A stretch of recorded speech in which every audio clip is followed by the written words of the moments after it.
news tayo, no? Si Kong Teves ay nahuli na nga sa may Timor-Leste. At kung titignan natin dito sa post ng PCIC, or Policia Científica de Investigación, hirap naman, kriminal na yan. So PCIC, baga ay pulis ng ng Timor-Leste.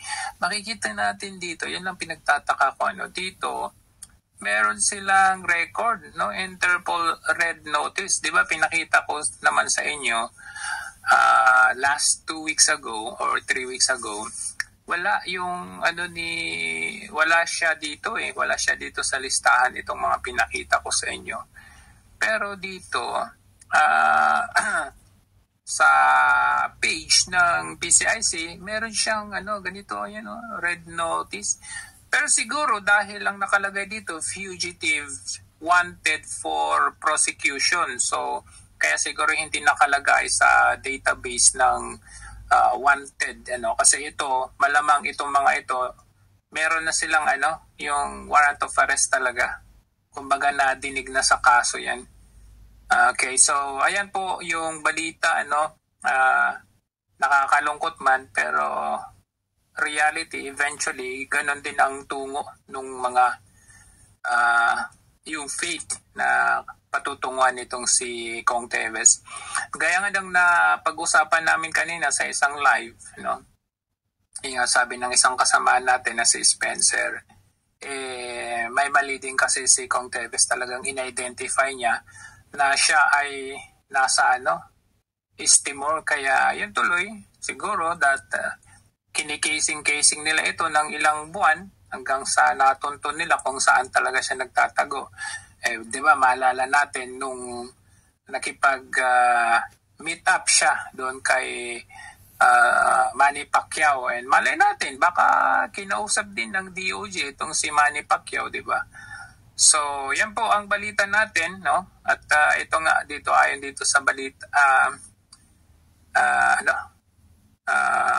ito, yan. Sa pahayag, pahayag, ito, ayan, detains most wanted individual in Philippines, sabi dito. In the course of operation carried out on Thursday, March 21, at 15, alas 3, the scientific and criminal investigation police carried out based on a request for international cooperation to locate and arrest a person issued by Interpol. Na-issue daw ng Interpol. Di ba? Wala naman siya dito. Wala siya dito sa database. But anyway, ganun talaga.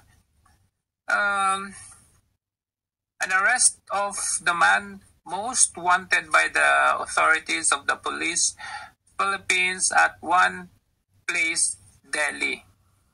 An Interpol Red Notice is alert for law enforcement around the world to locate and temporarily arrest a person pending extradition. Extradition or similar legal action.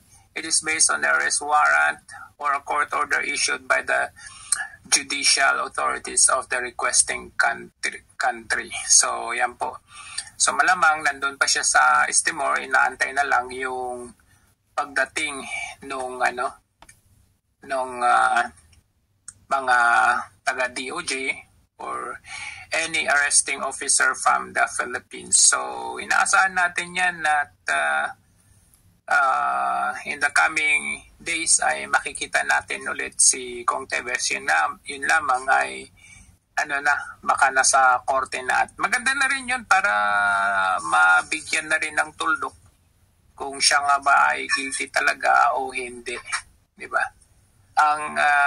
Hindi lang ang may mga possibilities lang talaga dito na baka itong si Kong Teves ay baka hindi sana mangyari yung ganun na baka sabihin kasi nanlaban ito at alam mo yun, parang yun nangyari kay Zulueta na tapos ipapalabas nila na sa bagay hindi naman na siguro nila gagawin dahil controversial person itong si Kong Teves. Anyway, babantayan pa rin natin yan, no? Bagamat malungkot na balita. But eventually, ito talaga yung magiging fate ni Kong Teves na mahuhuli at mahuhuli pa rin. No? So, yan lamang po ang ating update ngayon.